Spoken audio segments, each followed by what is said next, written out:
코로나19 관련 통계입니다. 오늘은 감염병 시뮬레이션을 통해서 코로나19 확산을 막으려면 어떤 노력을 해야 되는지 살펴보도록 하겠습니다. 2월 9일자 신문 기사인데요. 카이스트 교수님의 연구 결과를 소개하고 있습니다. 네트워크 모델을 이용해서 시뮬레이션 돌린 결과인데요. 저도 오늘 이와 거의 유사한 형태의 그래프를 그려가면서 설명드리도록 하겠습니다. 파란색은 아직 감염되지 않은 미감염자를 의미하고요. 빨간색은 감염된 사람들을 나타냅니다. 초록색은 회복된 사람들이고요. 저는 오늘 이 감염된 사람들, 빨간색 모양의 패턴에 주안점을 두겠습니다.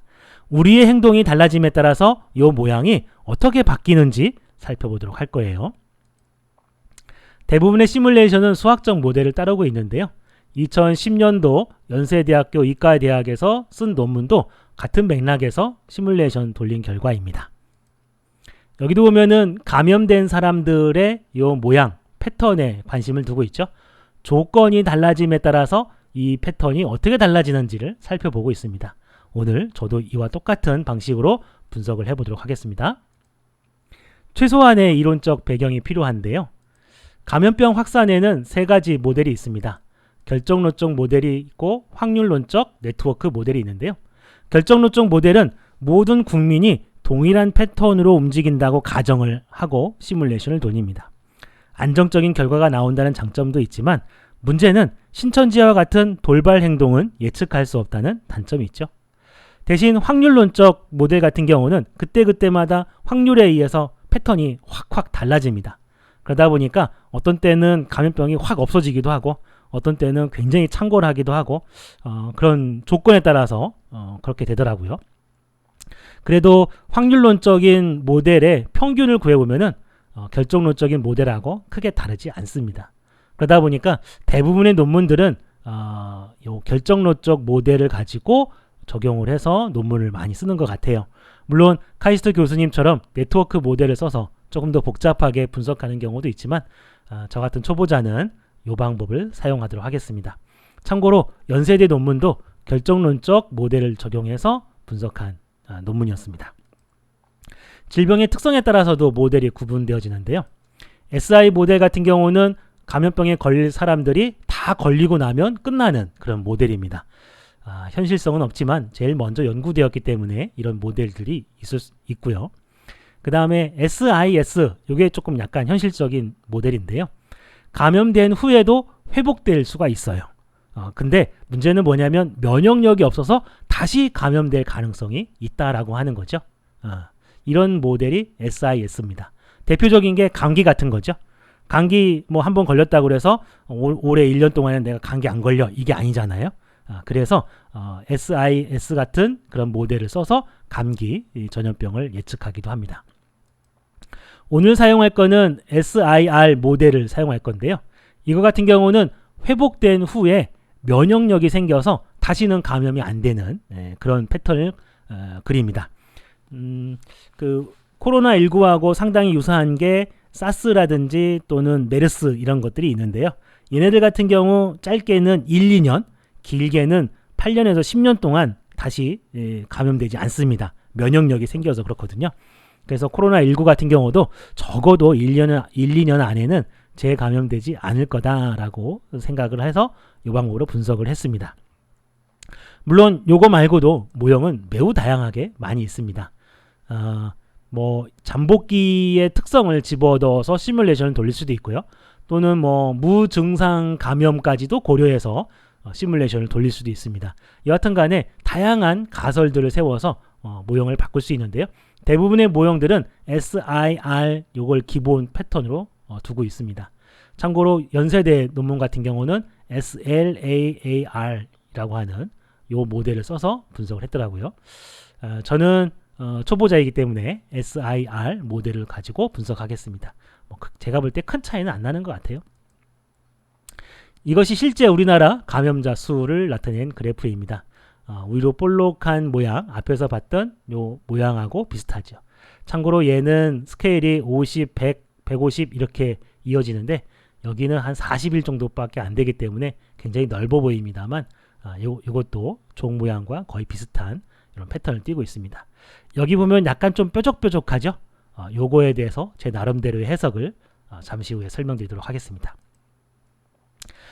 기본적인 조건에 대한 시뮬레이션을 돌리고요. 그거에서 우리 상황이 바뀌면 어떻게 달라지는지 비교해 볼 거거든요. 취약한 사람은 1000명, 뭐 10,000명, 10만 명 할 수도 있지만 시뮬레이션 돌리는데 한계가 있으니까 대략적인 경향만 보기 위해서 1000명을 넣었습니다. 처음 감염된 사람 한 사람, 회복된 사람은 없고요. 그 다음에 회복된 후에 면역을 갖고 있어서 다시 감염되지 않는다라고 가정을 했고요. 감염병 유발 행동 같은 경우는 뭐 이런 겁니다. 기침을 할 때에 가리지 않고 기침을 하거나 볼을 비벼가면서 인사를 하거나 악수하고 찌개를 같이 먹고 좁은 공간에서 힘껏 노래 부르고 뭐 이런 것들입니다. 그런 행동을 하루에 한 10번 정도 한다라고 가정을 했고요. 그런 행동을 한다고 해서 모두 100% 감염되는 건 아니잖아요. 그 중에서도 한 5% 정도만 감염된다라고 가정을 했습니다. 회복 기간은 20일 정도 지나면 자연 치유된다라고 생각을 했고요.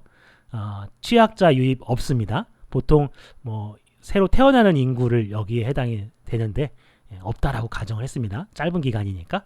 또 취약자 유출, 이거는 감염병 이외의 다른 이유 때문에 죽는 사람들을 여기에 대입을 해서 시뮬레이션을 돌리기도 하는데 일단 0으로 넣었고요.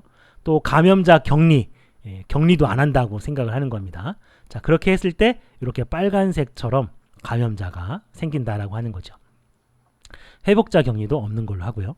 자, 근데 이게 왜 위험하냐면 병원에서 수용할 수 있는 인원이 많지가 않아요. 같은 날에 수용할 수 있는 인원이 많지 않은데 감염자가 이렇게 많으면 의료 시스템이 붕괴가 이루어집니다. 그래서 이거를 어떻게든 낮춰야 되는 거죠. 그게 바로 우리가 이야기하는 여러 가지 그 행동 수칙들이 여기에 근거해서 나오는 겁니다. 자, 맨 먼저 감염병 유발 행동, 사회적 거리두기가 어떤 효과가 있는지를 살펴보도록 하겠습니다. 아까 이야기했듯이 만나서 악수하고 또 같이 모여서 밥 먹고 또 좁은 공간에서 막 노래 부르고 이런 것들을 멀리 하게 되면 사회적 거리를 두면 이렇게 바뀔 수 있습니다. 이게 10번이고요. 빨간색이. 그 다음에 8번, 6번, 4번, 2번으로 줄이게 되면 이와 같이 같은 날 감염자 수를 확 줄일 수 있다라고 하는 거죠. 그래서 병원에서 수용할 수 있는 선에서 감염자가 나와서 잘 대처해서 이길 수 있다라고 하는 겁니다. 그렇지 않으면 이와 같이 의료 붕괴를 초래할 수 있습니다. 사회적 거리두기 왜 해야 되는지 알 수 있겠죠? 여러분들 이 그래프 많이 보셨을 겁니다. 아무 노력하지 않으면 이렇게 돼서 의료 체계가 붕괴가 된다. 요 정도 수용할 수 있다라고 했을 때에 우리가 빨리 대처를 해야 이런 모양으로 낮춰서 안정권으로 우리가 이 코로나 위기 19의 위기를 넘길 수 있다. 이런 설명들을 많이 볼 수 있습니다. 감염 확률을 또 바꿀 수 있는 게 있습니다. 그게 뭐냐면 개인 위생을 철저히 하는 거예요. 악수를 했어도 얼굴을 안 만진다거나 손을 잘 소독하면 돼요. 그러면 감염 확률이 떨어지겠죠? 옆에 있는 사람이 기침을 콜록해도 내가 마스크를 쓰고 있으면 그 사람이 기침한 침이 내 호흡기로 안 들어올 가능성이 큽니다. 이렇게 해서 감염 확률을 떨어뜨릴 수 있어요. 서양에서는 마스크가 감기 걸린 사람만 쓰는 거라고 하는데 절대 그렇지 않습니다. 나를 보호하는 거예요. 왜냐하면 사람들이 증상이 가벼우면 마스크 안 쓰거든요. 그리고 이게 자기가 코로나19에 안 걸렸다라고 확신하는 사람들이 있습니다. 그리고 가끔은 또 사이코 같은 사람들 있죠. 일부러 막 침 묻히고 다니는 사람들도 있고 그런 사람들 때문에 문제가 되는 거거든요. 근데 내가 마스크를 쓰고 있고 손을 잘 닦고 개인 위생을 철저히 하게 되면 그런 사람들이 있다 하더라도 감염될 확률이 뚝 떨어진다라고 하는 거죠. 그래서 요 감염될 확률이 떨어지면 어떻게 달라지는지 아까하고 거의 똑같은 패턴이 되죠. 개인 위생을 철저히 우리가 해야 될 것 같습니다. 그래서 사회적 거리두기와 개인 위생은 이런 효과가 생긴다라고 하는 거고요. 자, 그 다음에 이제 취약자 유입이라고 하는 건데 아까도 말씀드렸듯이 이거는 대부분 새로 태어나는 사람들의 인구를 여기다가 적어주는데 저는 다른 의미로 해석을 해서 분석을 해봤습니다. 취약자가 유입되지 않을 경우에는 빨간색처럼 이렇게 되는데 문제는 취약자가 유입이 되면 얘가 진정 국면이 들어서지 않고 이와 같이 계속해서 증가될 가능성이 있다라고 하는 겁니다. 이 모양은 우리나라의 최근 패턴하고 상당히 유사하죠. 뾰족뾰족합니다. 이게 바로 요양병원에 있는 사람들, 정신병원에 있는 사람들, 이렇게 감염에 취약한 사람들이 이 감염병에 노출된 이런 환경에 그대로 드러나는 그런 상황인 거죠. 이럴 경우에는 갑자기 확진자가 확 늘어날 수가 있습니다. 그러면 이게 진정 국면에 들어서지 않는다는 거죠. 이런 분들이 이 감염될 수 있는 환경에 노출되지 않도록 잘 우리가 관리를 해야 된다라고 하는 걸 이 사례를 통해서 알 수 있지 않나 이렇게 판단을 해봅니다. 참고로 저는 전문가가 아니고 그냥 개인적인 판단이니까 여러분 들으실 때 가려서 들으시기 바랍니다. 자, 그 다음에 이것이 제일 중요한 건데요. 감염자를 격리시키느냐 안 시키느냐라고 하는 겁니다. 제가 그동안 꾸준히 강조해왔던 내용입니다. 감염이 됐지만 확진 판정을 받지 않은 그 사람들이 자꾸 감염시키고 다니거든요. 자기 친한 사람 만나고 막 그럽니다. 오늘 뉴스 보니까 인도의 어떤 사람은 감염되고 나서도 자기 친구, 친척 뭐 엄청나게 만나서 수백 명의 사람들을 만나고 다녔다고, 슈퍼 전파자가 나타났다고 해서 난리가 났더라고요. 그런 식인 겁니다. 그래서 이 감염된 사람들을 조기에 차단하는 것이 매우 중요합니다. 그리고 이것이 가지고 있는 장점이요, 질질 끌지 않는다는 겁니다. 앞에 있는 사회적 거리두기나 개인위생 철저는 이와 같이 피크를 낮춰주는 역할을 하지만 시간을 길게 끌어요. 장기간 동안 우리가 고통을 받아야 됩니다. 그런데 감염자를 격리시키는 방법은 시뮬레이션을 돌려보면 그냥 이렇게 푹 줄어듭니다. 그러니까 이것이 얼마나 더 빨리 코로나19를 조기에 끝낼 수 있는 방법인가라고 하는 걸 알 수가 있는 거죠. 이거에 대한 대책은 제가 볼 땐 둘 중에 하나입니다. 중국처럼 매우 강압적으로 길도 다 막고요, 집도 다 막고 총 들고 옆에 서 있는 거죠. 그래서 못 건너오게, 그래서 그런 식으로 격리를 시키면 됩니다. 근데 유럽이나 미국 같은 경우는 어설프게 따라하고 있습니다. 사회적 격리를 하고 있는데 중국처럼 그렇게 강압적으로 하지 않아요. 그러다 보니까 중국처럼 그렇게 쉽게 이게 사그러들지 않는 겁니다. 아니면 우리나라 모델 방법도 있는데요. 우리나라 같은 경우는 접촉한 사람들을 다 찾아내죠. ICT를 기술을 이용해가지고 동선을 다 파악해가지고 그 사람이 아무리 거짓말해도 CCTV 다 보고 해가지고 어디를 갔는지 누구를 만났는지 다 판단해가지고 증상이 없어도요 다 검사합니다. 그리고 나서 확진 판정되면 다 격리시키죠. 그리고 그 사람하고 접촉했던 사람들은 검사를 안 한다 하더라도 자가격리에 다 들어갑니다. 이런 식으로 원천적으로 차단을 해야 됩니다. 감염자를 격리시키는 이런 효율적인 방법이 있는데도 불구하고 유럽들은 잘 사용하고 있지 않죠. 안타깝습니다. 개인정보 보호 때문에 그렇다고 하더라고요. 뉴스 기사를 보다 보니까 아이폰 같은 경우 테러리스트의 휴대폰 잠금을 풀어달라고 했는데도 안 풀어줬다고 하더라고요. 그들에게는 개인정보가 그만큼 중요한가 봅니다. 요즘에 텔레그램도 마찬가지죠. 아동 성착취와 관련된 정보를 우리가 요청하려고 하는데 받을 가능성이 거의 없어 보인다고 합니다. 그들에게는 목숨보다도 더 중요하다고 생각되어지는 것이 개인정보 같다라는 생각이 듭니다. 그러다 보니까 우리나라 모델을 따라온다는 것이 여간 어렵지 않나 이런 생각을 해봅니다. 그래도 중국과 같이 그런 강압적인 방법 사용하는 것보다는 우리나라식 방법이 좋지 않나 이런 생각을 해봅니다.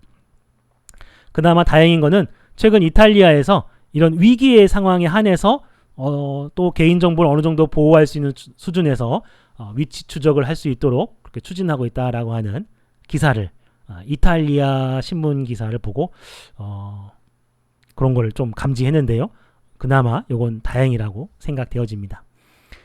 이탈리아의 최근 상황을 보면은 7일 전 상황보다는 낫지만 5일 전, 3일 전 상황보다는 그닥 나아 보이지 않습니다. 좋아질 듯 하면서도 아직 좋아지고 있지 않다라고 하는 거죠. 이처럼 아주 철저하게 감염자를 격리시키지 않으면 문제가 생길 수 있습니다. 그래서 이탈리아가 빨리 좀 안정 추세로 들어서서 유럽과 미국의 희망이 됐으면 좋겠다는 생각을 해보는데 생각만큼 쉽지 않은 것 같습니다. 이탈리아 변곡점 기다리다가 순 넘어갈 것 같아요. 어쩌면 이탈리아보다 독일이 먼저 안정권에 들어섰을지도 모르겠다라는 생각도 해봅니다. 독일 정부 같은 경우 우리나라의 무증상자 검사까지도 검토하고 있다라고 하는 건데요. 제발 검토만 하지 말고 실천을 해서 우리나라와 같이 조기에 좀 안정화 추세로 갔으면 좋겠다라는 생각을 해봅니다. 자, 이상으로 설명을 좀 마쳤고요. 지금부터는 R 프로그램에서 이걸 어떻게 돌리는지 설명드리도록 하겠습니다. 앞에 있는 내용들은 우리나라 그래프를 그리는데 사용된 거고요. 여기에 있는 요 EPI 모델이라고 하는 패키지가 시뮬레이션을 돌리는 패키지입니다.